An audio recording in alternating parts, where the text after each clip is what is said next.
સુરતમાં વરુણદેવને રીઝવવા માટે શ્રી સ્વામિનારાયણ પરમ સુખ ગુરુકુળ વિદ્યા સંકુલ ખાતે પર્જન્ય યજ્ઞ યોજવામાં આવ્યો હતો।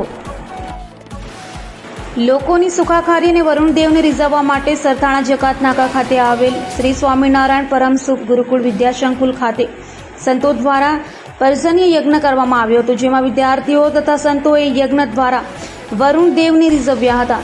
સંસ્થાના સંસ્થાપક એવા શાસ્ત્રી સ્વામી શ્રી જગત સ્વરૂપદાસજી તેમજ ચીખલી સ્વામિનારાયણ ગુરુકુળથી પધારેલા વડીલ સંત એવા શાસ્ત્રી સ્વામી ઘનશ્યામ સ્વામી તથા શાળાના મેનેજિંગ ડિરેક્ટર એવા આનંદ સ્વરૂપદાસજી તથા અન્ય વડીલ સંતોએ આ યજ્ઞમાં વરુણદેવને રીઝવવા માટે ભગવાન વરુણદેવને પ્રાર્થના કરી હતી। વરસાદની હેલિયા સમગ્ર પૃથ્વી પર આવે અને લોકોને સુખાકારી અને લોકોના દુઃખ દૂર કરે અને લોકોના ઘર ધન ધાન્યથી ભરપૂર રહે તેવી પ્રાર્થના કરી હતી।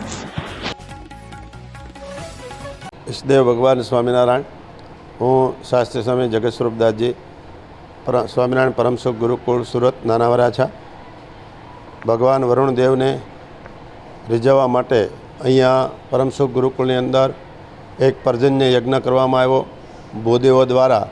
એ અહીંયા મંત્રોચ્ચાર સાથે સંતોમાં ઘનશ્યામ પ્રકાશ સ્વામી ચીખલી ગુરુકુળ, નિરંજન સ્વામી, આનંદ સ્વામી, વિશ્વવિહારી સ્વામી આદિ સંતો ઉપસ્થિત રહી અને વરુણદેવને યજ્ઞની અંદર આહુતિ આપી અને વરુણદેવને રીઝવવા માટે ભગવાન સ્વામિનારાયણને એવી પ્રાર્થના કરી કે લોકોના સુખાકારી જીવન માટે વરુણદેવને અહીંયા પૃથ્વી પર આવી અને લોકોને સુખી કરે એવી પ્રાર્થના। જય સ્વામી।